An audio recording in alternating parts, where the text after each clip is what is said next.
અત્યારે હું દૂધ મેળવવાની છું, એટલે કે દહીં બનાવવા માટે દૂધ મેળવું છું.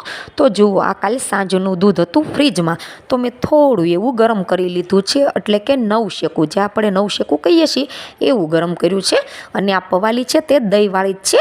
તો છાશ બનાવી અને મેં અલગ લઈ લીધી, અને એ જ પવાલીમાં હું આજે પાછું દહીં મેળવું છું. તો જુઓ, આવી રીતે આપણે બહુ બધા વાસણ બગાડવી છીએ, કારણ કે આને મિક્સ કરવું જરૂરી છે, તો દહીં સરસ જામે છે.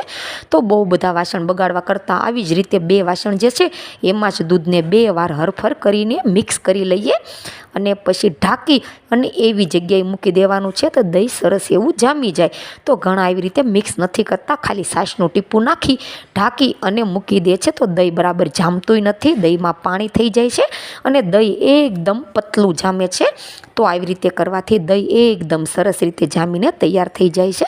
તો બસ આને ઢાંકી અને એવી જગ્યાએ મૂકી દેવાનું, તો સરસ એવું જામી જાય.